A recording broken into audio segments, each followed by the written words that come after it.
नमस्कार विद्यार्थी मित्रांनो, Sagar Patil maths and reasoning क्लासेसमध्ये आपलं स्वागत आहे. तर बघा, आजच्या लेक्चरमध्ये आपण टॅक्स असिस्टंट मुख्य 2017चा जो पेपर झाला होता, त्यातले गणित आणि बुद्धिमत्तेचे जे काही 25 प्रश्न आहेत, ते आज आपण आजच्या लेक्चरमध्ये बघणार आहे. तर बघा, त्याच्या आधी आपलं जे ऍप्लिकेशन आहे Sagar Patil maths and reasoning नावाचं, तर त्याच्यावरती आपण कंबाईनसाठी सेपरेट बॅच सुरू केलेली आहे. तर बॅचची फी फक्त आपली 999 रुपये असेल. तर बॅचमध्ये बघा, तुम्हाला 200 पेक्षा जास्त लेक्चर्स बघायला मिळतील. प्रत्येक व्हिडिओ तुम्हाला 4 वेळा बघता येईल आणि बॅचचा कालावधी आपला 3 महिन्यांचा असेल.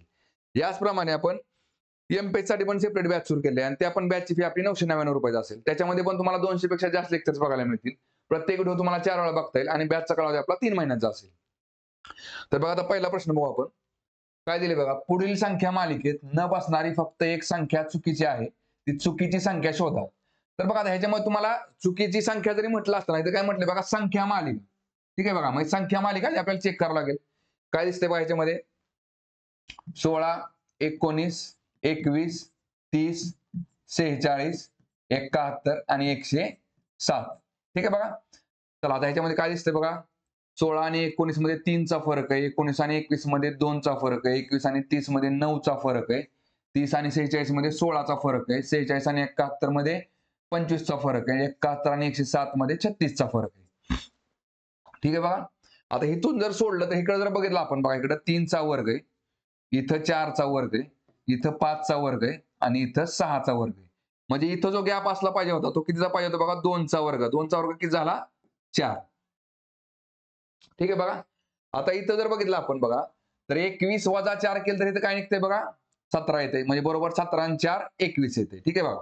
मग इथं बरोबर इथं 1 चा वर्ग किती असेल बघा, मग 16 आणि 1 बरोबर 17. म्हणजे 16 आणि 1 17, 17 आणि 4 21, 21 आणि 9 30. म्हणजे बघा, 1 चा वर्ग, 2 चा वर्ग, 3 चा वर्ग, 4 चा, 5 चा, 6 चा वर्ग.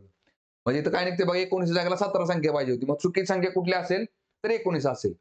उत्तर काय असेल आपला, ऑप्शन नंबर 2, 19. ठीक आहे. चला पुढचा क्वेश्चन बघू. तर बघा, नातेसंबंध चॅप्टर वरती क्वेश्चन आहे. काय दिले बघा याच्यामध्ये, खाली एक प्रश्न आणि त्या प्रश्नाचे उत्तर देण्यासंबंधीची माहिती पुरवणारी 2 विधाने दिलेली आहेत. तर बघा, आता हा प्रश्न जो असतो तो डेटा सफिशियन्सी वरती असतो.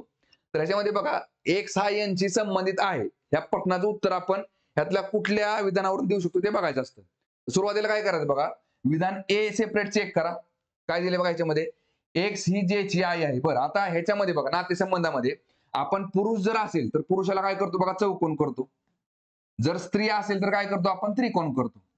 बघा, पती पत्नी जर असतील ना, तर काय करतो आपण, पती आणि पत्नीला, बघा, पती पुरुष असल्यामुळे चौकोन झाला, पत्नी स्त्री असल्यामुळे त्रिकोण झाला. आणि दोघांमध्ये काय करायचं बघा, तर प्लसचं साइन देऊन टाकायचं. ठीक आहे.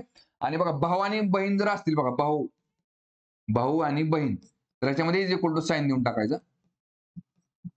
ठीक आहे बघा. चला, आता विधान काय म्हटले बघा पहिलं, तर x ही j ची आई आहे. बघा, x ही आई आहे, x ही आई आहे कुणाची, तर j ची. ठीक आहे बघा, j चं जेंडर माहित नाही आपल्याला. चला पुढे वाचा. काय दिले बघा, t चे n शी लग्न झाले आहे. बघा, ह्याच्यामध्ये आपण मांडणी कुठली केली, x आणि j ची मांडणी केली. ठीक आहे. मग तात्पुरतं पुढचं वाक्य, कारण की बघा, आता ह्या वाक्यामध्ये x किंवा j ला धरून वाक्य असलं पाहिजे, दोन्हीपैकी एक तरी कमीत कमी असलं पाहिजे. बघा, काय दिले, t चे z शी लग्न झाले आहे. परत काय दिले बघा, n ही t ची मुलगी आहे. ह्याच्या पण x आणि j, x किंवा j चा त्याने संबंध दिलेला नाही. मग पुढचं वाक्य वाचा. काय दिले बघा, z हा j चा भाऊ आहे. बघा, z हा कोणाचा भाऊ आहे, तर j चा. j चा भाऊ कोण आहे, तर z आहे. बघा, भावंड असल्यामुळं आपण काय केलं, इज इक्वल टू साइन दिलं आणि तो कोण आहे, तर भाऊ आहे. z हा j चा भाऊ आहे, पुरुष असल्यामुळे चौकोन काढला. चला पुढे, आता पहिलं वाक्य वाचा. काय दिसते बघा इथं, t चे z शी लग्न झाले आहे. बघा, t चे कोणाशी लग्न झालेले आहे, z शी. लग्न झाल्यामुळे पती पत्नी झाले, प्लसचं साइन द्या, इथं t लिहा. बघा, t चे z शी लग्न झाले, हा पती असेल तर ही झाली पत्नी. पुढे काय दिले बघा, n ही t ची मुलगी आहे. बघा, n ही काय म्हटलेले, t ची मुलगी. n ही मुलगी आहे कुणाची, तर t ची. आता विचारलं का आपल्याला, x हा n शी कसा संबंधित आहे, तर या ठिकाणी बघा हा दिलेला आहे. बरोबर आहे का नाही. बघा, कसं असतं नातेसंबंधामध्ये, कुणाचे कुणाशी नाते काय. बघा, समजा a चे b शी नाते काय, किंवा a हा b शी कसा संबंधित आहे, किंवा a हा b चा कोण आहे, किंवा a ही b ची कोण आहे. तर या ठिकाणी बघा, इथं चेचं, इथं हाचं, इथं हा आणि इथं ही, ह्यांचं आपल्याला नातं, ह्यांचं आपल्याला जेंडर माहित असणं खूप गरजेचं असतं. इथे काय म्हटले बघा, x हा n शी संबंधित आहे. म्हणजे कसा संबंधित आहे, तर या ठिकाणी बघा आपल्याला x चं जेंडर माहित असणं गरजेचं आहे. या ठिकाणी बघा, x आणि n चं दोघांचं पण जेंडर माहिती आहे आपल्याला, त्यामुळे काही प्रॉब्लेम नाही. पण एखाद्या वेळेस यांचा जेंडर माहित नसलं तर चाललं असतं, फक्त एक्सचा जेंडर मात्र फिक्स माहित पाहिजे आपल्याला. चला मग काय दिले बघा आता, एक्स हा यांचा कोण आहे बघा, तर बघा यांची आई झाली टी, बघा परत यांचे वडील झाले जे, आणि परत बघा जे आणि झेड आणि जे ही कोण झाली भावंड आहेत, आणि ह्यांची आई कोण आहे तर एक्स आहे. तर त्यामुळे डायरेक्ट नाते. मग काय निघेल बघायचं, यांची वडील झाली झेड आणि झेड वडिलांची आई झाली एक्स, म्हणजे बरोबर एक्स ही यांची कोण आहे तर आजी आहे. म्हणजे याचा अर्थ काय बघा, आपण विधान 1 वरनं उत्तर सांगू शकतो. ठीक आहे बघा, तरी पण आपल्याला विधान बी चेक करावं लागेल. चला विधान बी काय म्हणते बघा, काय म्हटले बघा, एक्स चे वाय शी लग्न झाले आहे. बघा एक्स चे वाय शी लग्न झालेले आहे. बरं, दोघांचं पण जेंडर माहित नाही आपल्याला. चला पुढे काय दिले बघा, वाय हा जे चा वडील आहे. बघा वाय हा वडील आहे कुणाचा तर जे चा. बघा वाय हा जे चा वडील आहे. मग जर बघा वाय जर पती असेल, एक्स बघा वाय पुरुष झाला, मग एक्स आपोआप काय येईल बघा, पत्नी येईल. म्हणजे जे वाय जर वडील असेल तर एक्स कोण झाली, आई झाली. चला पुढे काय दिसतंय बघा, जे चे एल शी लग्न झाले आहे. बघा जे चे कुणाशी लग्न झालेले आहे, एल शी लग्न झालेले आहे. दोघांचे जेंडर आपल्याला माहिती नाही. पुढे काय दिसतंय बघा, जे हा यांचा चुलता आहे. बघा जे कोण आहे चुलता आहे म्हणजे पुरुष आहे. चुलता म्हणजे कोण असतो बघा, वडिलांचा भाऊ. म्हणजे बघा इथं काय येईल बघा, जे हा यांचा चुलता आहे, यांच्या वडिलांचा भाऊ कोण आहे तर जे आहे. बरोबर आहे का नाही. मग बघा आपल्याला काय करायचंय, एक्स हा काय म्हटलेले एन शी. बघा आता इथं हा दिलेला आहे ना, तर आपल्याला हाच जेंडर माहित असतं खूप गरजेचं असतं, आणि ह्याचं नातं सांगायचं असतं कुणाशी तर शी. मग काय निघेल बघा, यांचे वडील झाले कोण बघा, वडील हे झाले चुलता. बरोबर आहे का नाही. आणि ह्या दोघांचे हे झाले वडील आणि ही झाली आई. मग बरोबर इथं नाते डायरेक्ट आहे, त्यामुळे इथं डायरेक्ट रेशमध्ये तर चालते. बघा मग यांच्या वडिलांची आई म्हणजे बरोबर कोण झाली, आजी झाली. ठीक आहे बघा. त्यामुळे मग सेपरेट बघा बी वरून पण आपण उत्तर सांगू शकतो. एक्स ही कोण आहे तर यांची आई आजी आहे. ठीक आहे. त्यामुळे विधान ए वरनं आपण उत्तर सांगू शकतो, विधान बी वरनं आपण उत्तर सांगू शकतो. म्हणजे उत्तर काय निघेल बघा, प्रश्नाचे उत्तर देण्यासाठी फक्त विधान ए किंवा फक्त विधान बी मधील माहिती पुरेशी आहे. ठीक आहे, फक्त विधान ए किंवा फक्त विधान बी मधली माहिती पुरेशी आहे. Option number 3. ठीक आहे. चला पुढचा क्वेश्चन बघू आता. बघा डायग्रामवरचा क्वेश्चन आहे. काय दिले बघा याच्यामध्ये, स्थिती न बदलता जाळीच्या चौकटीत, बरं इथं काय म्हटलं, स्थिती न बदलता जाळीच्या चौकटीत बसवण्यास योग्य पर्याय निवडा. डायरेक्ट अशी डायग्राम इथं तुम्हाला बघावं लागेल, उलटी सुलटी काही संबंधित नाही. बघा काय निघेल बघा, हे इथं जाईल, हे इथं जाईल, आणि हे सर्कल पूर्ण केला तर आपल्याला अशी डायग्राम कुठे दिसते बघा याच्यामध्ये, अशी डायग्राम आपल्याला ऑप्शन नंबर 3 मध्ये दिसते. उत्तर झालं आपलं ऑप्शन नंबर 3. ठीक आहे. चला पुढचा क्वेश्चन बघू आता. बघा अल्फाबेट सिरीज वरती, सॉरी मिसिंग कॅरेक्टर वरती क्वेश्चन आहे, तो पण कसा अल्फाबेट वरती विचारलाय. काय दिले बघा, जर a is equal to 1, b is equal to 2, c is equal to 3 असे क्रमाने असेल तर आकृतीतील लुप्त झालेला भाग शोधा. तर बघा आता तुम्हाला अल्फाबेट सिरीज आहे ती सरळ दिलेली, म्हणजे ए ला 1 पकडले, बी ला 2 थोडक्यात झेड ला काय निघेल 26 निघेल. तर पूर्ण अल्फाबेट इथं मांडण्यात बसायची गरज नाही. कसं असतं लक्षात घ्या, इथं फक्त काय करायचं, ए, एम, एन आणि झेड. बघा ए हा अल्फाबेट मध्ये कधी पण किती क्रमांकावर असतो, पहिला असेल तर एम किती असतो 13, एन झाला 14 आणि झेड झाला 26. उलटे जर अल्फाबेट मोजायचे असेल तर झेड हा 1 नंबरला येईल, एन 13 ला, एम 14 ला आणि ए हा 26 नंबरला. पण त्यांनी अल्फाबेट सिरीज आपल्याला सरळ दिलेली. मग काय दिसतंय बघा तुम्हाला, आता के बघायचा, के चा नंबर किती असेल बघा. के कुठे दिसतो बघा, जे के एल एम, बरोबर एम हा 13 क्रमांकावर, 13, 12, 11 बरोबर. के चा क्रमांक कितवा झाला, 11वा झाला. ठीक आहे बघा. चला आर कुठे, आता एमच्या पुढे आर आहे, मग आर कसा मोजायचा बघा, एमच्या पुढे N O P Q R, मग 13च्या पुढे 5 घर, एमच्या पुढे 5 घर, मग 13 आणि 5 झाले 18, आर झाला 18 क्रमांकावर. बघा वाय किती असेल बघा, वाय आणि झेड, झेड 26 तर वाय झाला 25, परत बी झाला 2 नंबरला, आणि आय बघा A B C D E F G H I, I झाला 9 नंबरला. ठीक आहे बघा. आता ह्याची जर बेरीज केली आपण काय निघेल बघा, 9 2 11, 11 5 16, 16 आणि 8 किती झाले बघा, 9 2 11, 11 5 16, 16 आणि 8 किती झाले, 8 आणि 7 14, 9 2 11 5 16, 16 आणि 8 24, 24 आणि 25. ठीक आहे बघा, 25 आला, हात आला 2, परत 2 आणि 1 3, सॉरी 2 आणि 1 3 आणि 1 4 5 6, इथे झाले 6 म्हणजे 65. म्हणजे उभ्या लाईनीची बेरीज केली तर किती निघते बघा, 65 निघते. बघा आता इकडे जर चेक केलं आपण, जे किती नंबरला आहे बघा, जे के एल एम म्हणजे 13 12 11 10, जे हा 10 नंबरला असतो. बा एल नंतर झाला एम, एम 13 असेल तर एल झाला 12 क्रमांकावर.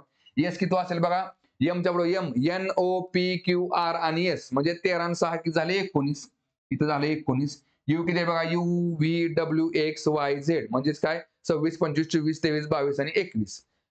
यू की झाला 21व्या क्रमांकावर आणि सी झाला 3ऱ्या क्रमांकावर. जर बेरीज केली काय निघते बघा, 3 आणि 1 4, 4 आणि 9 झाले, 9 4 13, 13 आणि 2 15. चला एक बघा 1 2 3 4 5 6 म्हणजे ह्याची पण बेरीज किती निघते 65. याचा अर्थ काय उभ्या सगळ्या अल्फाबेटच्या अंकांची बेरीज केली तर काय निघते 65 निघते. मग बघा चला आता डायरेक्ट ही लाईन बघा डब्ल्यू किती नंबरला बघा डब्ल्यू एक्स वाय झेड म्हणजे 26 25 24 23.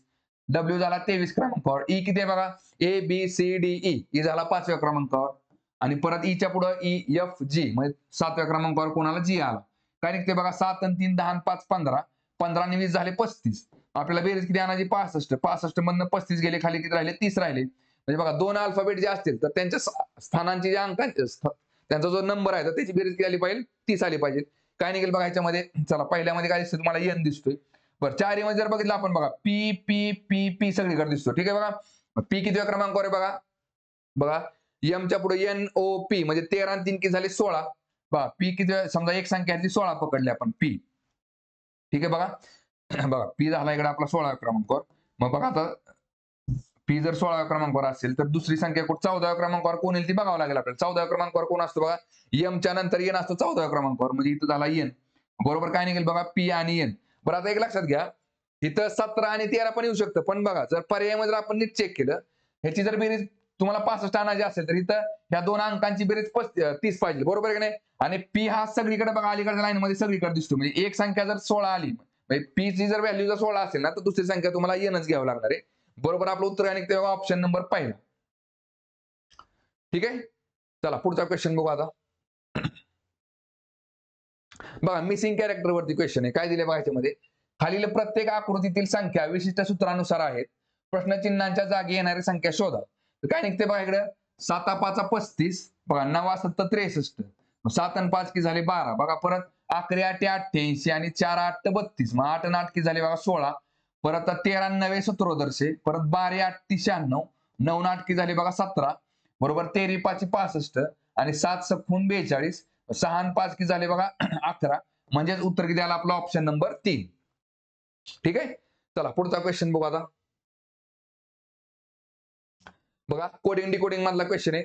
काय दिले बघा याच्यामध्ये एका सांकेतिक भाषेत अँटिसिपेशन हा शब्द असा लिहितात तर त्याच भाषेत प्रोडक्टिव्हिटी हा शब्द कसा लिहाल.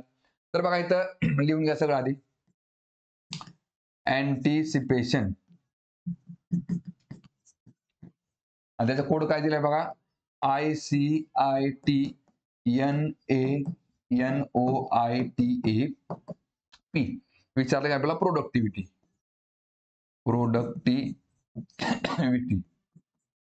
ठीक आहे बघा. आता ह्याच्यात काय दिले बघा लॉजिक काय लावलं त्यांनी बघा हे झाले बघा एकूण अल्फाबेट किती 1 2 3 4 5 6 7 8 9 10 11 12 अल्फाबेट. ठीक आहे 6 6 चे 2 कप्पे केले आपण हा 6 आणि हा 6. आता हे उलटे करून मांडले बघा बरोबर ICITNA बघा ICITNA आणि परत इथून हे परत उलट मांडले बघा NOITAP बघा NOITAP. मग इथं पण किती अल्फाबेट आहेत बघा 1 2 3 4 5 6 7 8 9 10 11 आणि 12.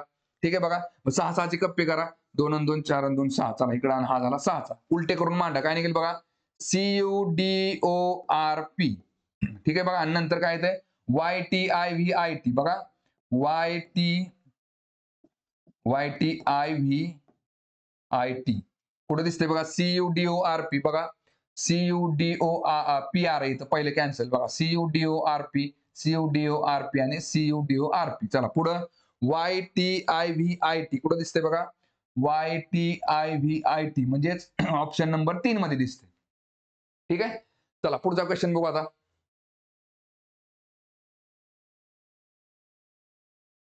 बघा मिसिंग कॅरेक्टर वरती क्वेश्चन आहे. आपण काय दिले ह्याच्यामध्ये खालील प्रत्येक आकृतीतील संख्या विशिष्ट सूत्रानुसार आहेत.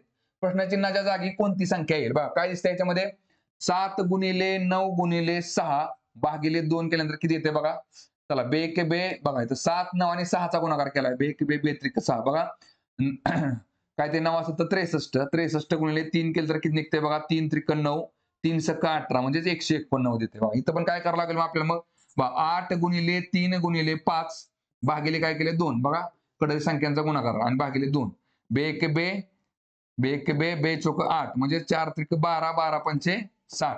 इथे काय निघेल बघा 9 गुणिले 4 गुणिले 8 भागिले काय करा 2 करायचं काय निघेल मग इकडं बे के बे बे चोक 8 मग 4 चोक 16 16 9 144 म्हणजे उत्तर किती असेल आपला ऑप्शन नंबर पहिला 144. ठीक आहे. चला पुढचा क्वेश्चन बघू आता. बघा नातेसंबंधावरती क्वेश्चन आहे. काय दिले बघा याच्यामध्ये, पुढे दिलेली माहिती काळजीपूर्वक वाचा आणि प्रश्नाचे उत्तर द्या. तर बघा आता ह्याला काय म्हणतो बघा आता आपण कोडेड ब्लड रिलेशन. ठीक आहे बघा, हे कोड दिलेले असतात म्हणजे कोडेड कंपॅरिझन चॅप्टर आहे आपला, तर त्याच प्रमाणावरती आपल्याला नातेसंबंधामध्ये हे प्रश्न विचारले जातात आपल्याला. कोडेड ब्लड रिलेशन म्हणतो आपण याला. काय दिसतंय बघा, तर काय चेक करायचं बघा, हे जे कोड आहेत प्लस गुणिले प्लस भागिले आणि इकडं मायनस, तर हे जे कोड आहेत ना, तर हा कोड पुढच्या अल्फाबेटसाठी आहे का मागच्या अल्फाबेटसाठी हे कधी पण सुरुवातीला चेक करून घ्यायचं. आजपर्यंत जेवढे काय प्रश्न आलेत ना, त्याच्यामध्ये हा कोड पाठीमागच्या अल्फाबेटसाठी दिलेला आहे, पण कधी आपल्याला प्रश्नामध्ये चुकू शकतात, त्यामुळे आपण आधी नीट ते चेक करून घ्यायचं. काय दिसतंय बघा, जर ए गुणिले बी म्हणजे ए हा बी चा मुलगा आहे. बघा ए हा मुलगा आहे कुणाचा, बी चा. म्हणजे थोडक्यात काय, हा जो कोड, हा ज्या कोडचा जो अर्थ आहे ना, तो पाठीमागच्या अल्फाबेटसाठी त्यांनी दिलेला आहे. झालं मग प्रश्नात काय दिले बघा, एच ही ई ची आई आहे. बघा एच ही काय आहे, आई आहे. कुणाची, तर ई ची.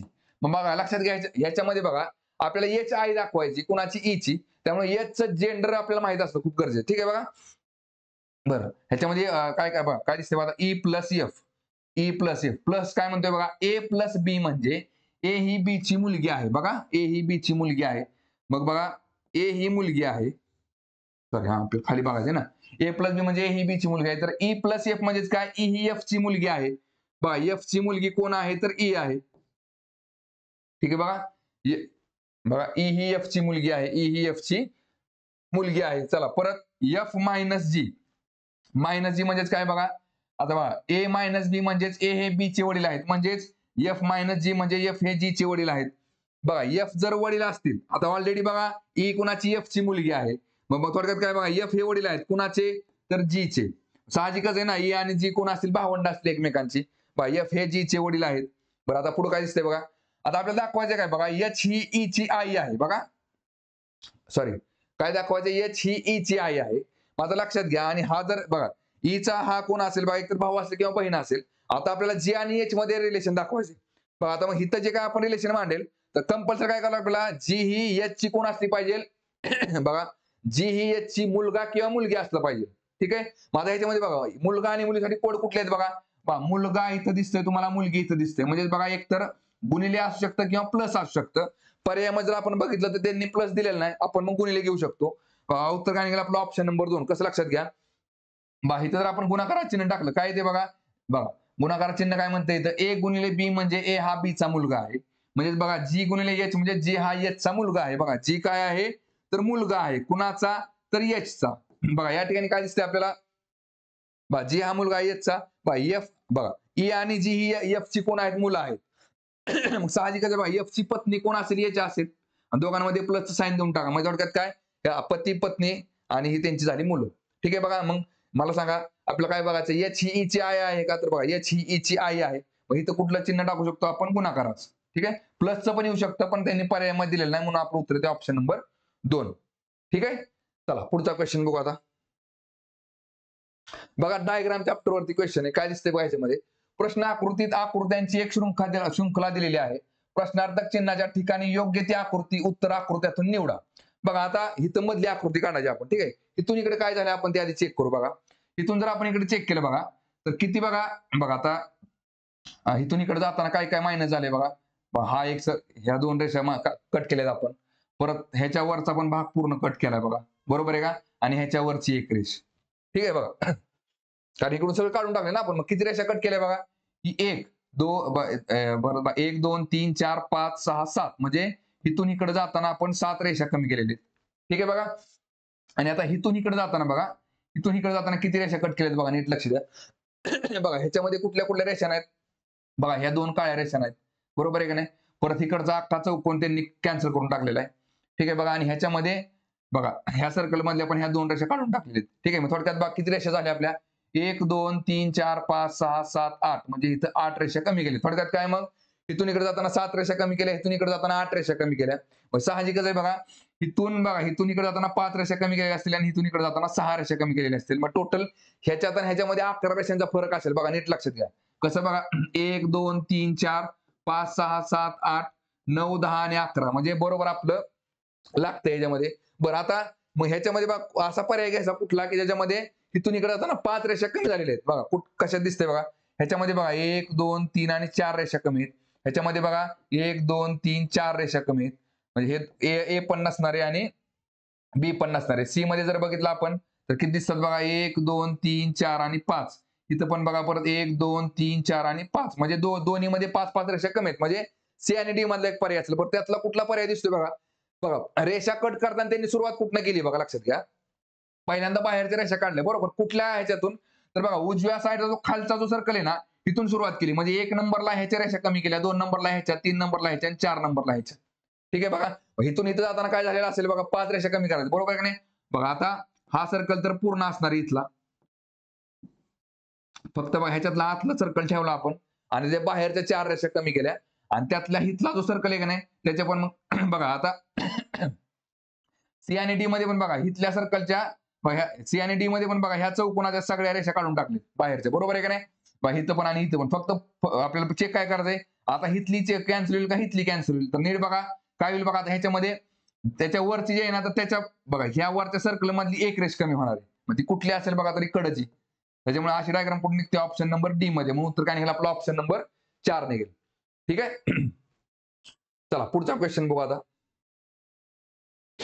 तर बघा मिसिंग कॅरेक्टर वरती क्वेश्चन आहे काय दिले बघा याच्यामध्ये खालील प्रत्येक आकृतीतील संख्या विशिष्ट सूत्रानुसार आहेत खालीलपैकी कोणती संख्या प्रश्नार्थक चिन्हाच्या जागी येईल ठीक आहे प्रश्न चिन्ह जागेला कोणती संख्या येईल बघा आता याच्यामध्ये काय केले बघा बघा 2 आणि 3 6 5 5 आणि 7 12 आणि 12 अधिक 1 13 केले या संख्यांची बेरीज केली कुठल्या 2 अधिक 3 अधिक 7 आणि ह्याच्यामध्ये बेरीज करून अधिक 1 केले बरोबर काय निघते इकडे 13 निघते हे झालं 12 12 अधिक 1 बरोबर 13 असं इथं काय निघेल बघा मग बघा बरोबर 21 आणि 5 26 26 आणि 4 30 30 मध्ये 1 ऍड केले 31 झालं मग इथं पण काय निघेल बघा 6 अधिक 7 अधिक x करायचा आहे आणि ह्याच्यामध्ये परत 1 वाढवला काय निघते बघा 57 निघते मग काय निघेल बघा इकडं बघा 6 7 13 13 आणि 1 14 म्हणजे x अधिक 14 बरोबर 57 हे बघा हे 14 मायनस करा 57 म्हणून 57 वजा 14 केली की बरोबर काय निघते 7 4 गेलं 3 5 1 गेलं 4 43 म्हणजेच इथं कुठली संख्या असेल बघा 43 बघा 43 आणि 7 50 50 आणि 6 56 56 अधिक 1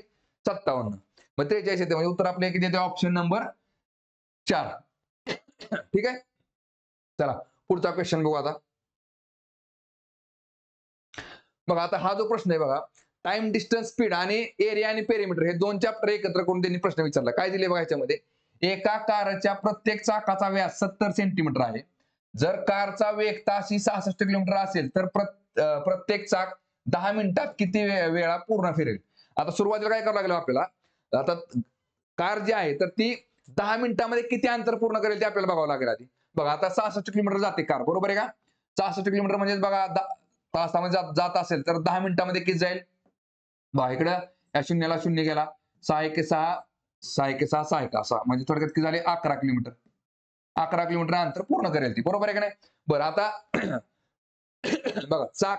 बघा चाक जे असतं आपला हे जर समजा चाक आहे आणि काय केले बघा आपल्याला हे 11 किलोमीटर अंतर पूर्ण करायचे ठीक आहे बघा मग बघा थोडक्यात कसं असतं इथून जर समजा आपण काय केलं बा इथून जर कट मारलं आणि एखादी दोरी जर घेतली आपण आणि दोरी जर पूर्ण ह्याच्यावरती मांडली तर बघा तर ह्याला काय म्हणतो आपण सर्कलचा परिघ म्हणतो बरोबर आहे का नाही मग ही जर बघा परिघ म्हणजेच काय एका दोरी घेऊन जर आपण ह्याच्यावरती मांडली त्या दोरी जर आपण लांबी चेक केली अशी ठीक आहे अशी जर एक लांबी चेक केली आपण तर थोडक्यात काय होणार ते एका फेऱ्यामध्ये तेवढे एका चाकाच्या फेरीमध्ये तेवढं अंतर ते चाक पूर्ण करणार आहे बरोबर आहे की नाही आपल्याला किती अंतर पूर्ण करायचे बघा 11 किलोमीटर मग चाकाचा परिघ किती असेल ते आधी आपल्याला काढावं लागेल परिघ बघा आता इथं काय दिले बघा त्यांनी आपल्याला चाकाचा आपल्याला त्यांनी काय दिलं व्यास दिलेला आहे व्यास म्हणजेच काय बघा व्यास म्हणजेच काय डायमीटर बघा रेडियस म्हणजे थोडक्यात काय असते 2r म्हणजेच काय असते डायमीटर म्हणजे ही काय झाली डायमीटर म्हणजे झाली व्यास झाला बरोबर आहे आणि रेडियस म्हणजेच काय असते त्रिज्या असते ठीक आहे बघा आता हा रेडियस झाला 2 रेडियस म्हणजेच काय झाला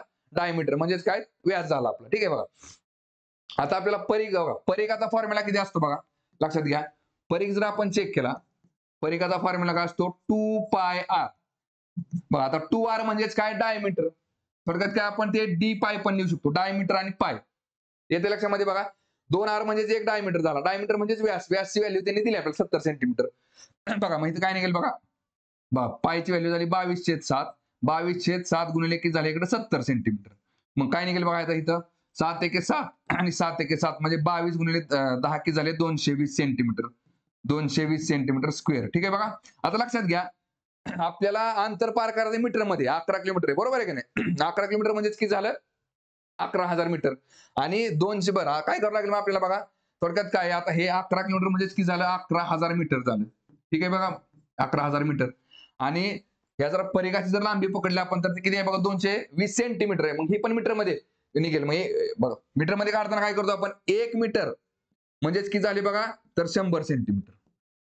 मग 2.20 सेंटीमीटर म्हणजे किती झाले बघा तर 2.2 मीटर.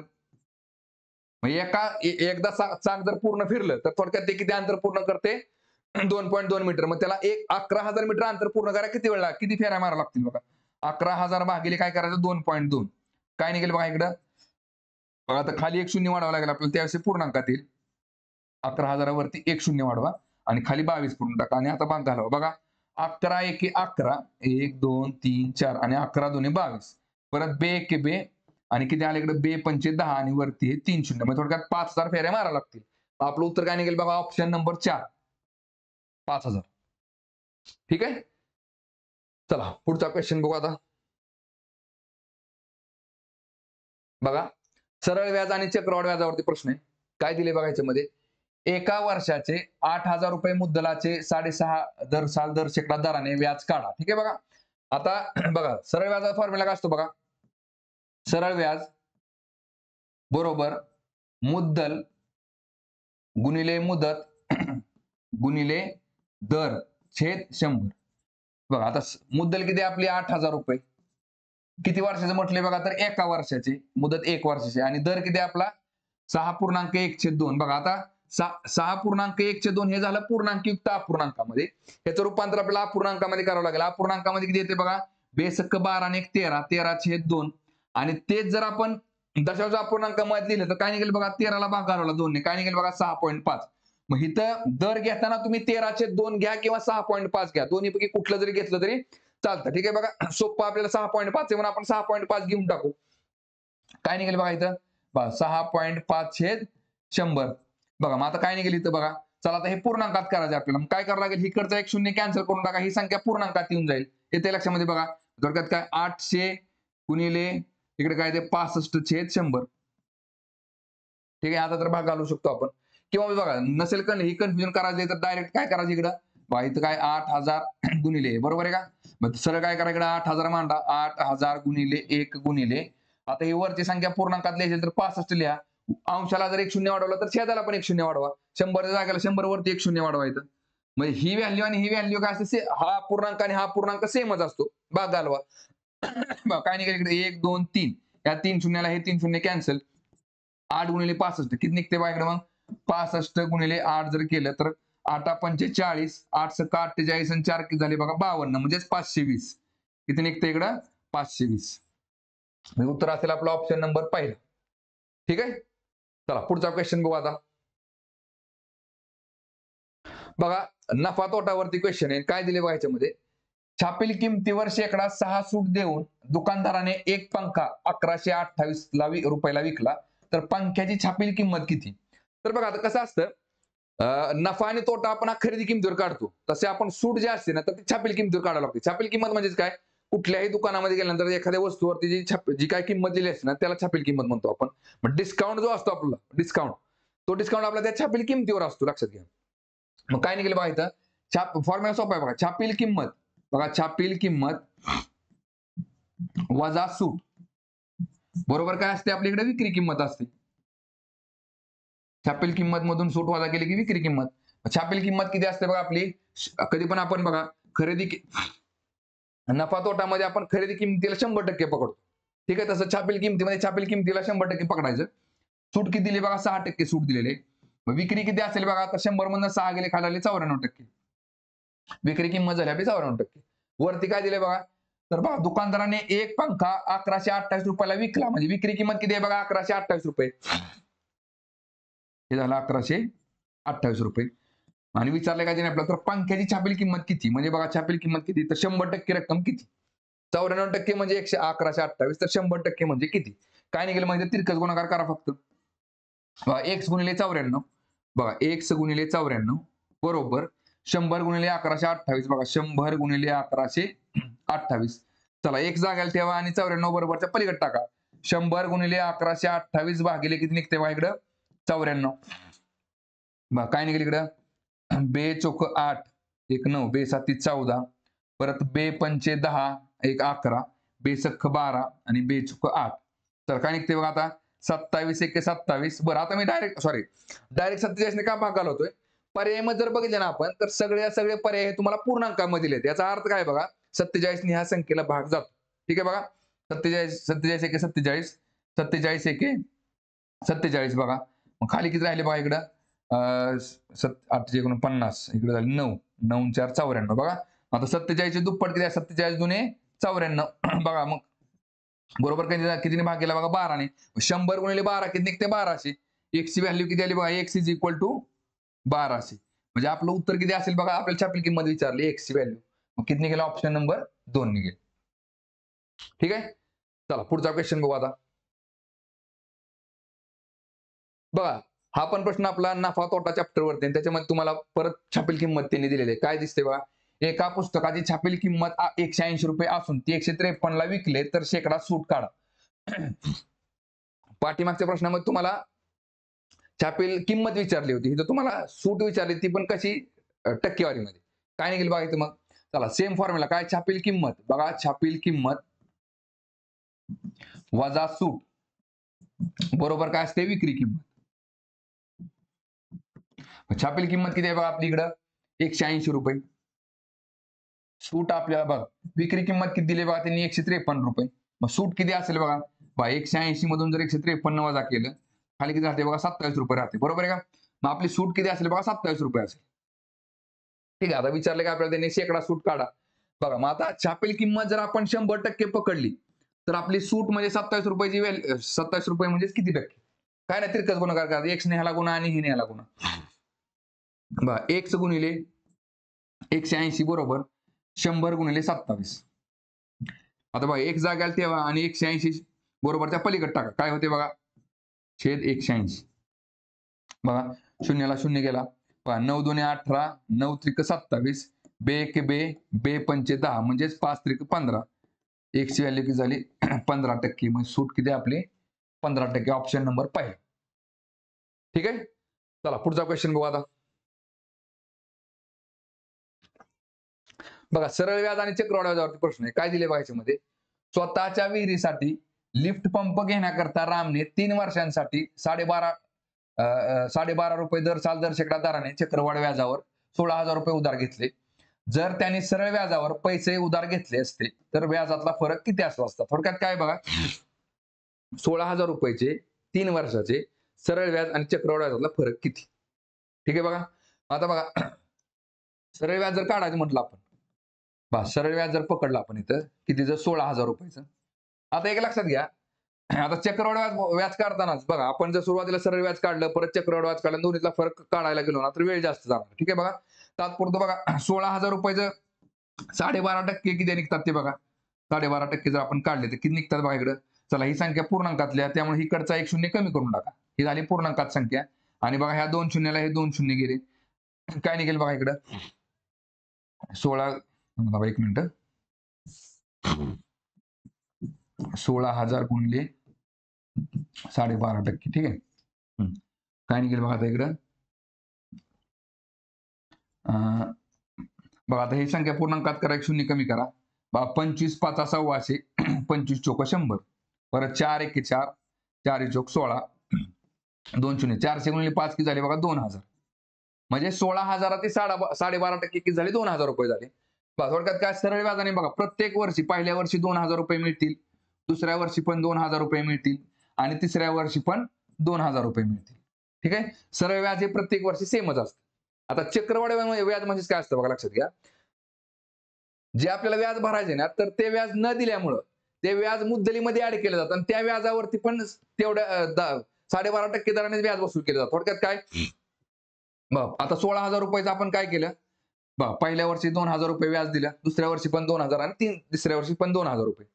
आता बघा पहिल्या वर्षी जे 2,000 रुपये व्याज द्यायचं होतं ना आपल्याला, ते आपण व्याज भरलेलं नाही. त्यामुळे ह्या 2000 रुपये वरती पण तुम्हाला किती टक्के व्याज लागणार आहे? 12.5%. म्हणजे काय निघेल बघा इकडं, ह्या 2000 चे 12.5% किती निघतात बघा? 12.5/100. बघा ही संख्या पूर्णांकात करायची असेल तर इकडचा एक शून्य कमी करा. तिकडे टाकला की बरोबर 125 होते. बघा 25 चोक 100, 25 पाचा 125, परत 4 एके 4, 4 पंचे 20, म्हणजे 50 गुणिले 5 की झालं 5 पाचा 25 आणि 1 शून्य 250. ठीक आहे बघा. थोडक्यात काय 2000 रुपयाचं 12.5% म्हणजे किती झालं? 250 रुपये.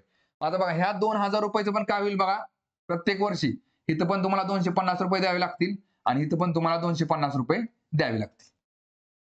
ठीक आहे बघा. आता दुसऱ्या वर्षी काय होईल बघा. बघा 16,000 रुपयाचं तर पहिल्या वर्षी 2000 रुपये घेतला आपण. दुसऱ्या वर्षी तुम्हाला 2000 आणि 250 रुपये व्याज द्यावं लागेल. 16,000 रुपये ह्याचे, ह्या 16,000 चे 2000 रुपये आणि 2000 चे 250 रुपये. ठीक आहे बघा.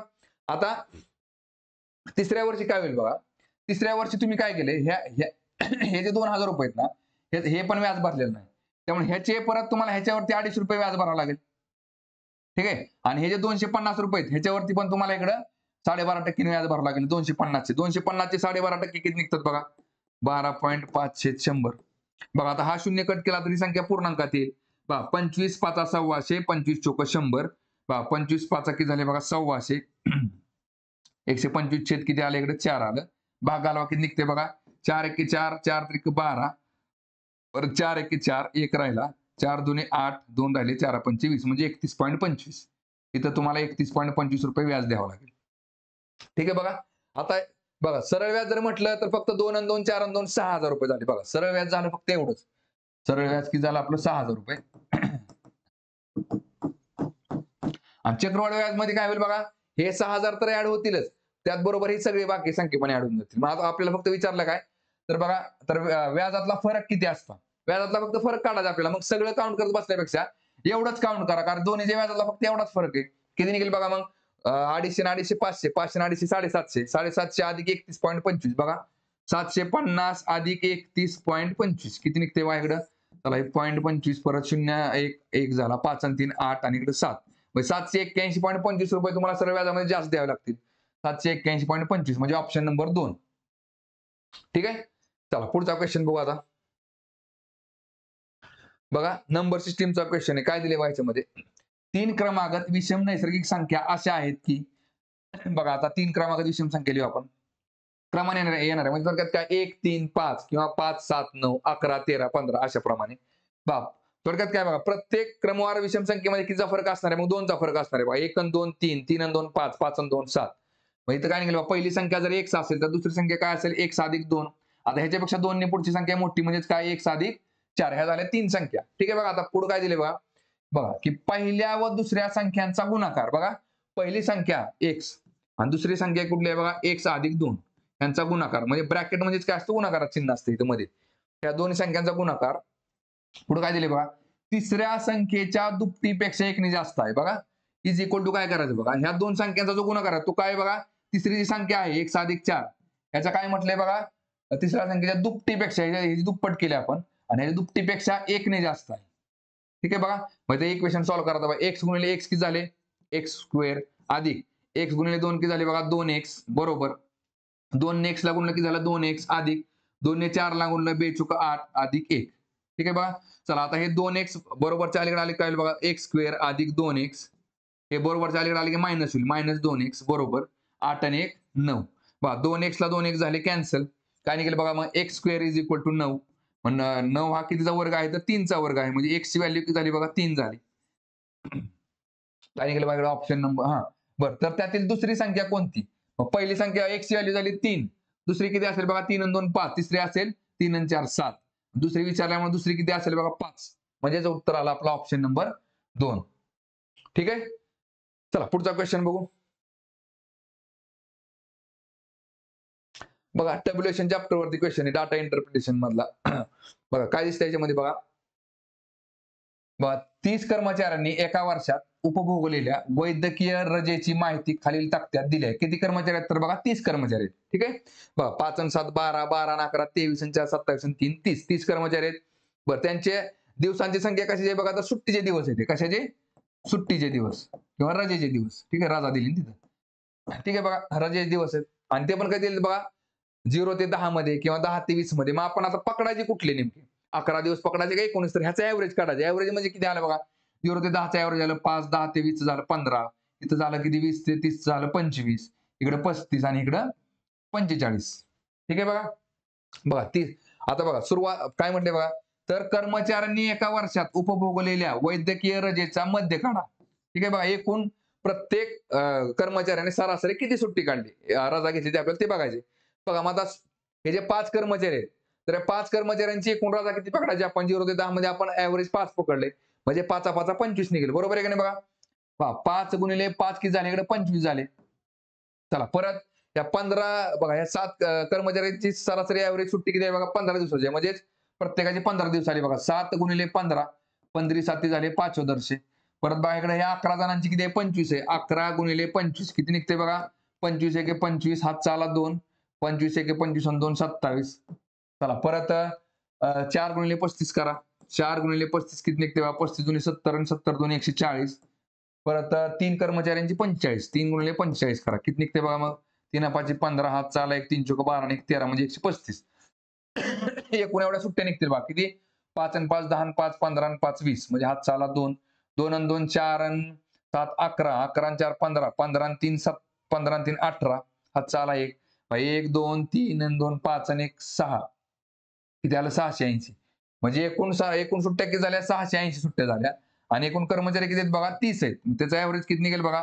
चला शून्याला शून्य गेला. 3 एके 3 3 दुने 6. परत 3 दुने 6 आणि 2 8. बरं 3 सक्का 18 3 सक्का 18 म्हणजे 22.66 येते. उत्तर किती बघा? 22.66 म्हणजे 22.67. उत्तर झालं आपलं ऑप्शन नंबर 2. ठीक आहे. चला पुढचा क्वेश्चन बघू आता. बघा सरळ व्याज आणि चक्रवाढ व्याजावरती प्रश्न आहे. त्यात पण सरळ व्याजावरती विचारला त्याने. ह्या प्रश्न उत्तर आपण तोंडी काढू शकतो. कसं लक्षात घ्या. दर शेकडात 10 दराने 50,000 रुपये मुद्दलाचे सरळ व्याजाने किती वर्षात 60,000 रुपये होतील? म्हणजे 60,000 रुपये म्हणजेच काय? मुद्दल 50,000 आणि प्लस व्याज 10,000 असे म्हणून 60,000 झाले. आणि बघा व्याजाचा दर किती आहे? 10% दराने. 50,000 रुपयाचं एका वर्षाचं 10% किती होते बघा?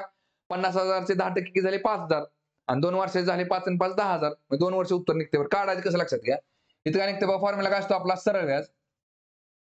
सरळ व्याज बरोबर बघा मुद्दल गुणिले मुदत गुणिले दर छेद 100.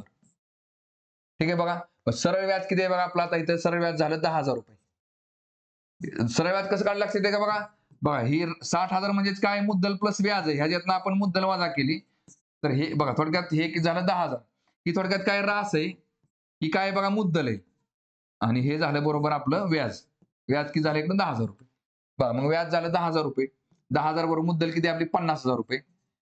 गुणिले मुदत किती आहे? मुदत विचारली त्यांनी आपण. दर किती आहे बघा? तर 10% दराने म्हटले. हे काय नाही बघा आता एक जागेला ठेवा आणि बाकी सगळ्या संख्या बरोबरच्या अलीकडे आणा. बघा इथं काय निघते तुमचं 10,000. बघा छेदाच्या सगळ्या संख्या अंशाला जातील, अंशाच्या सगळ्या संख्या छेदाला जातील. बरोबरच्या अलीकडे आले की छेदाला काय काय जाईल बघा इकडं? हे 50,000 गुणिले हे 10 आणि परत 100 वरती जाईल. आता भाग घालवा किती निघते बघा.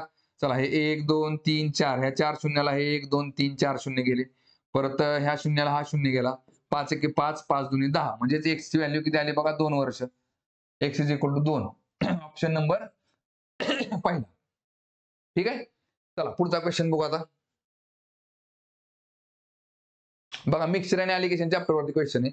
मिश्रण काय दिसतंय बघा. जर एका बादलीत 3/5 भाग पाणी भरले तर त्या बादलीचे वजन 15 किलोग्रॅम भरते. आणि जर त्या बादलीत 4/5 भाग पाणी भरले तर तिचे वजन 19 किलोग्रॅम. ठीक आहे बघा. तर बादलीत भाग पाणी भरले तर 5 किलोग्रॅम भरते. थांबा इथं चुकलंय बघा. 19 किलोग्रॅम भरते. ठीक आहे बघा. 19 किलोग्रॅम भरते. ही लाईनला काट मारा. चुकलंय इथं बघा. एका बादलीत 3/5 भाग पाणी भरले तर त्या बादलीचे वजन 15 किलोग्रॅम भरते. आणि जर त्या बादलीत 4/5 भाग पाणी भरले तर तिचे वजन 19 किलोग्रॅम भरते. तर पाण्याने पूर्ण भरलेल्या बादलीचे वजन एकूण वजन काढा. तर बघा लक्षात घ्या. आता एकूण बादलीमध्ये आपण किती बघा? 5 भाग पकडले. 1 2 3 4 आणि 5. 5 भाग पाणी आहे. ठीक आहे. आता यातलं काय केलं बघा? 5 भागातले आपण सुरुवातीला हे 3 भाग पाणी भरले. ठीक आहे. 3 भागाचं वजन किती दिसते बघा तुम्हाला? 15 किलोग्रॅम दिले त्यांनी. 15 किलोग्रॅम.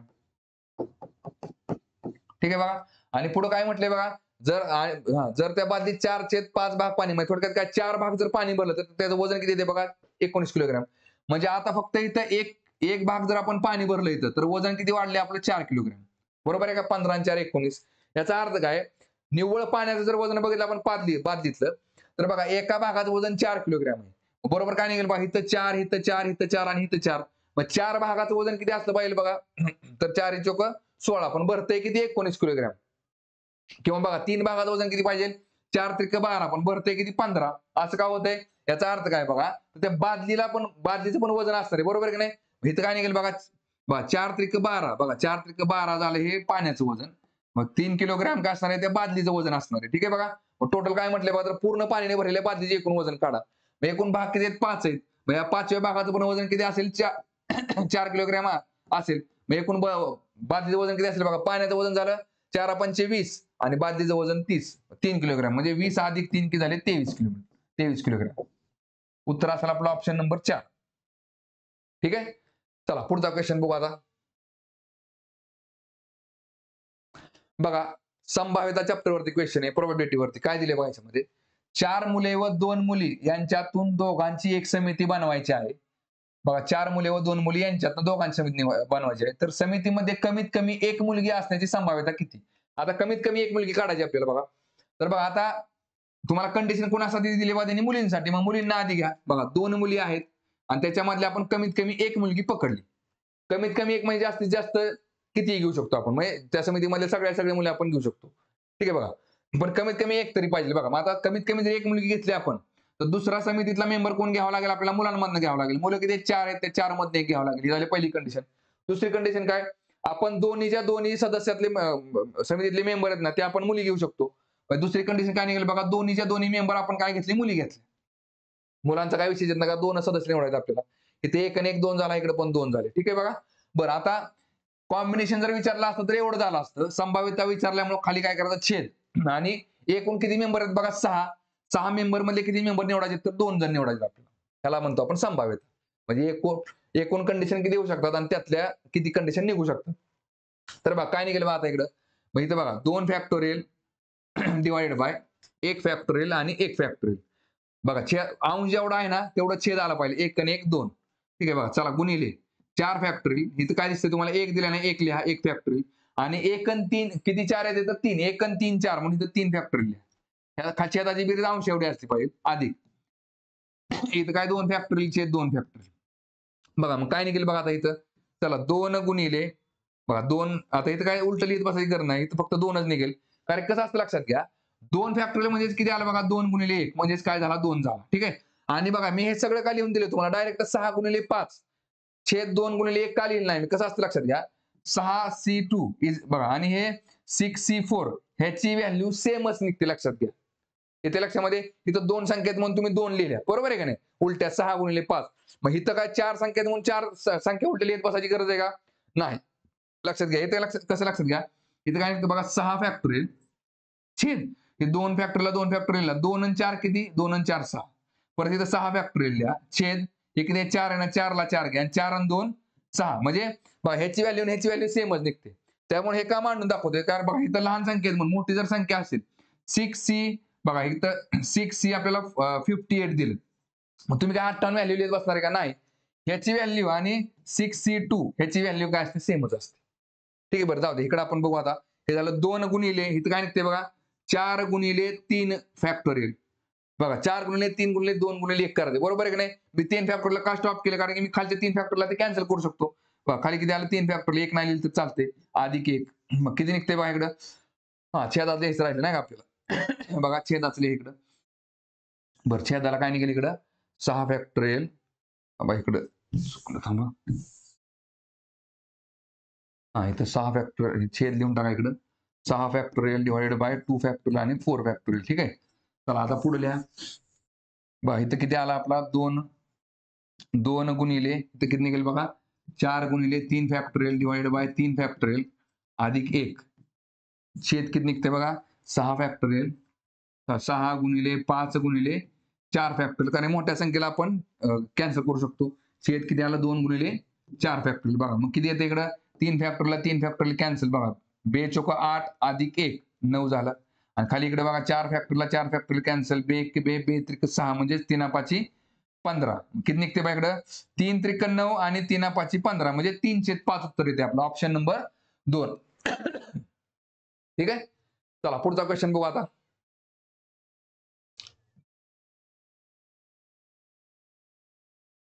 बघा ऍव्हरेज चॅप्टरवरचा क्वेश्चन आहे.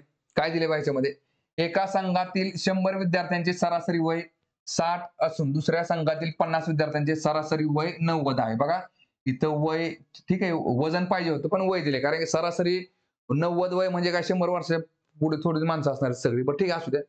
काय दिले बघा आता एकूण विद्यार्थी बघा विद्यार्थी किती आहेत बघा आपले एकूण पहिल्यांदा 100 आहेत. ठीक आहे त्यांचं सरासरी किती आहे बघा सरासरी झाली 60 आणि त्यांचं एकूण वय किती असेल बघा सगळ्यांचं म्हणून एकूण वय किती झालं एकदा तर बघा 100 गुणिले 60 बरोबर झाले 6000.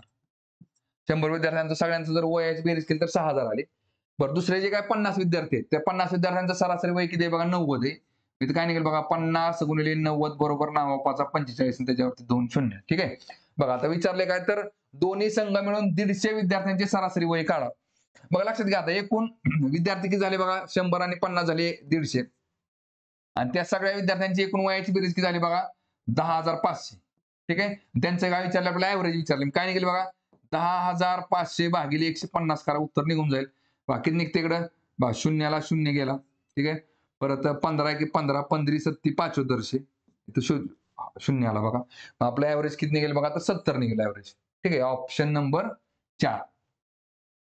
ठीक आहे चला पुढचा क्वेश्चन बघू आता. बघा डायरेक्शन चॅप्टरवरचा क्वेश्चन आहे.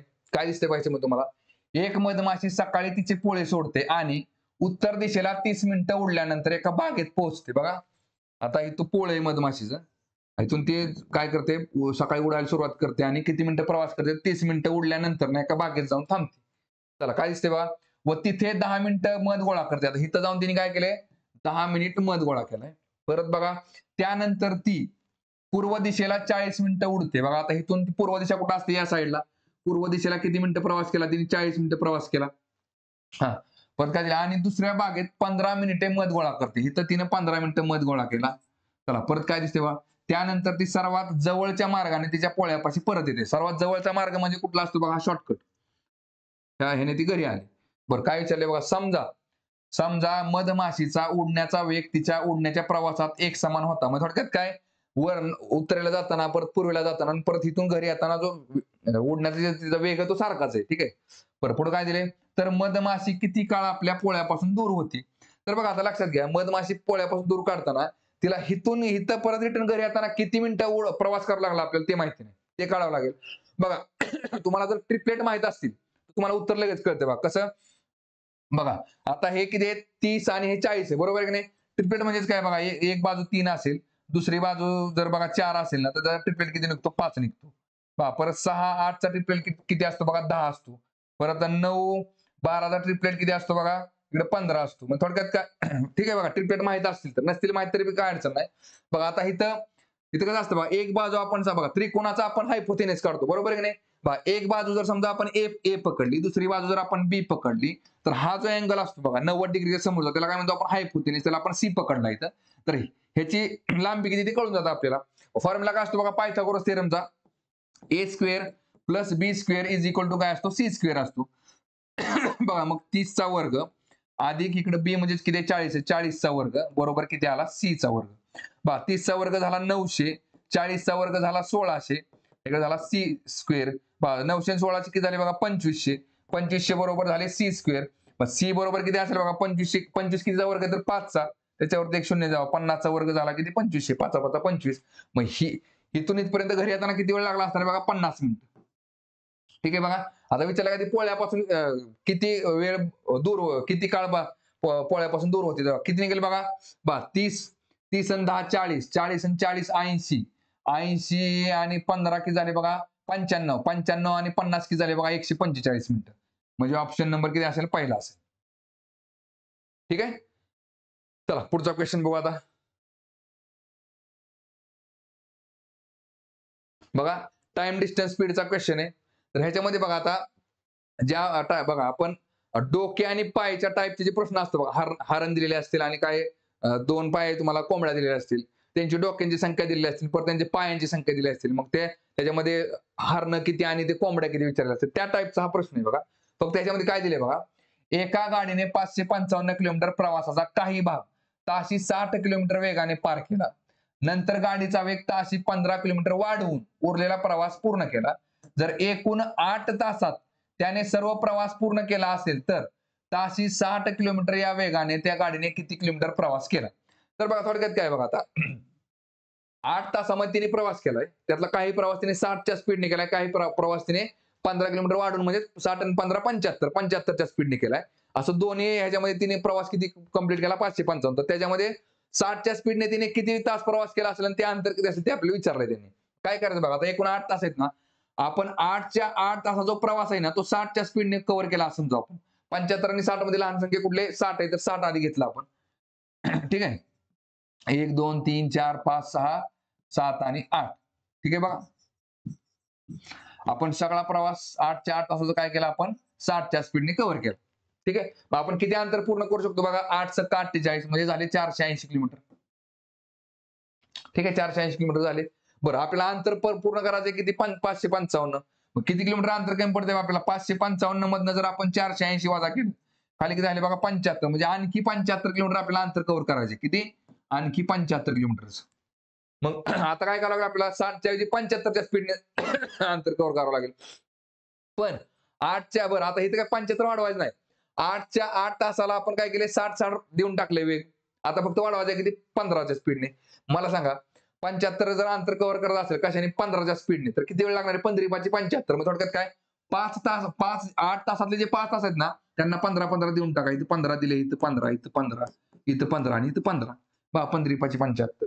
बरोबर किती झाले 480 आणि 75 झाले किती 555. बरोबर आहे का. बघा मग थोडक्यात काय हा जो प्रवास आहे ना आपला हा कितीने केला आपण 75च्या स्पीडने. 60 आणि 15 75 आणि हा झाला आपला 60च्या स्पीडने. विचारले काय तर ताशी 60 किलोमीटर वेगाने त्या गाडीने किती प्रवास केला तर 6×18 म्हणजे 180 किलोमीटर प्रवास केला. व त्यासाठी त्या गाडीला किती वेळ लागला असेल तर 1 2 3 तास. म्हणजे उत्तर किती असेल आपला ऑप्शन नंबर 2 180 किलोमीटर 3 तास. ठीक आहे. चला पुढचा क्वेश्चन बघू आता. बघा टाइम अँड वर्क वरती क्वेश्चन आहे. काय दिले बघा याच्यामध्ये 3 माणसे व 4 मुले एक काम 14 दिवसात पूर्ण करू शकतात. बघा 3 माणसे, माणसांना एम पकडू आपण आणि 4 मुले म्हणजे बॉईज पकडू. 4 बॉईज यांना एक काम 14 दिवसात पूर्ण करतात. आणि तर तेच काम 4 माणसे म्हणजे 4 मेन अधिक 6 मुले म्हणजे 6 बॉईज किती दिवसात पूर्ण करतात 10 दिवसात पूर्ण करतात. ठीक आहे. आता एक काम पूर्ण करायला बघा 3 माणसं जर 14 दिवस जर कामावर जात असतील तर एकूण किती माणसं कामाला लागली आपल्याला 14 त्रिक 42 माणसं लागली. बरोबर आहे का. आणि बघा 4 मुलं 4 बॉईज जर 14 दिवस कामाला जात असतील तर एकूण किती मुलांनी काम केलं 14 × 56. 14 × 56 बॉईज. सेमच काम आहे किंवा तेच काम बघा 4 मुलांनी 10 दिवस केलं, माणसांनी 10 दिवस केलं तर 4 10 40 40 माणसं लागली. बघा 2 माणसं कमी केली आपण तर काय झालं बघा इकडं 6 मुलांनी ते 10 दिवस काम केलं 6 × 10 60 60 माणसं 60 मुलं लागली. मग थोडक्यात काय मुलांची संख्या कमी केली किंवा आपलं काय होते बघा सॉरी माणसांची संख्या जर कमी झाली तर मुलांची संख्या वाढते. बरोबर आहे का. कुठलंही एक काम पूर्ण करण्यासाठी आपल्याला 42 माणसे किंवा 56 मुले लागतील किंवा 40 माणसे आणि 60 मुलं लागतील. ठीक आहे. बघा इथं आपल्याला काय निघते ह्याच्यामध्ये बघा ह्याच्यामध्ये मायनस करा काय निघेल बघा 42 मधनं 40 गेलं 2 माणसे बघा आणि 56 मधनं 56 वजा 60 केलं तर काय ते -4 येते -4b. मग काय निघेल बघा 2 मेन इज इक्वल टू हे बरोबरच्या पुढे गेले की प्लस होतं 4b. मग एक माणूस बरोबर किती आले बघा 2 मुलं आली. म्हणजे आपल्याला त्यांची इफिशियन्सी कळून गेली म्हणजे कोण किती काम करते. एक माणूस जेवढं काम करतो तेवढं काम करायला 2 मुलं लागतात आपल्याला. बरं विचारले काय तर 2 माणसांना ते काम पूर्ण करण्यासाठी किती दिवस लागतील तर काय करावं लागेल आपल्याला बघा आता 2 माणसांना ते काम किती दिवस लागतील विचारले. मग एकच जे काय काम आहे ना ते काम पूर्ण करायला एकूण किती माणसं लागतात ते आपल्याला काढून घ्यावं लागेल. मग काय करायचं बघा आता यातलं सोपं कुठलं वाटतं तुम्हाला 40 आणि 60 दिसते. बरोबर आहे की नाही. बघा आता ह्या 60 मुलांचं रूपांतर दोन्हीपैकी कुठले घ्या काय फरक पडत नाही. या 60 मुलांनी जेवढं काम केलं ना तेवढं काम करायला किती माणसं लागली असती काय दिसते बघा. बघा 2 बॉईज बरोबर किती 1 माणूस आहे म्हणजे मुलांच्या निमपट काय लागतात माणसं लागतात. म्हणजे हे 40 माणसांनी तर काम केलेलेच आहे अधिक या 60 मुलांनी जर नसतं काम केलं त्याच्या जागेला माणसं घेतली असती तर किती लागली असती निम्मी माणसं लागली असती. 60च्या निम्म किती झाले 30 30 माणसं म्हणजे एकूण 70 माणसांनी आपलं ते काम पूर्ण केलेलं आहे. ठीक आहे बघा. माझं लक्षात घ्या. विचारलंय का आपल्याला 2 माणसांना ते काम पूर्ण करण्यास किती दिवस लागले असतील? 70 माणसांचं काम जर बघा 2 माणसं करत असेल तर किती दिवस लागतील? 35 दुणे 70 म्हणजेच 35 दिवस लागतील. Option number 2. ठीक आहे. चला पुढचा क्वेश्चन बघू आता. तर बघा पाय चार्ट वरती क्वेश्चन आहे. काय दिले बघा याच्यामध्ये? एका आठवड्यात 4 विक्रेत्यांकडून झालेली विक्री खाली दिलेल्या वृत्तलेखात दिली आहे. त्याचा अभ्यास करून जर विक्रेता ए ची एकूण विक्री 1800 रुपये असेल. बघा विक्रेता ए कुठं दिसतोय तुम्हाला? इथं दिसतोय. हा ए आहे. आणि सर्कल बघा आपला जो सर्कल असतो 360 डिग्रीचा असतो. तर 360 पैकी 90 डिग्री कोणाकडे? तर ए कडे. ए ची विक्री आहे. आणि ती विक्री किती करतोय बघा? ए ची एकूण विक्री किती आहे? तर 18,000 रुपये. म्हणजेच 90 डिग्रीच्या 90 डिग्री म्हणजेच किती झाले? 18,000 रुपये झाले. विचारले काय? तर सर्वात जास्त बघा व सर्वात कमी विक्रीमधील फरक काढा. सर्वात जास्त किती आहे बघा? 120 आहे. आणि सर्वात कमी किती दिसते बघा तुम्हाला? 70 दिसते. मग 70 मग ह्याच्यातला फरक किती झाला? 50 अंश झाला. मग आपल्याला काय दिसते बघा? 90 अंश म्हणजेच 18,000 रुपये. तर मग 50 अंश म्हणजेच किती बघा? 90च्या दुप्पट किती झाले? 180 वर 2 शून्य वाढवलं. 50च्या दुप्पट झाले 100 वरती 2 शून्य वाढवा म्हणजे किती झाले? 10,000. म्हणजे किती येते बघा उत्तर आपलं ऑप्शन नंबर 4. ठीक आहे.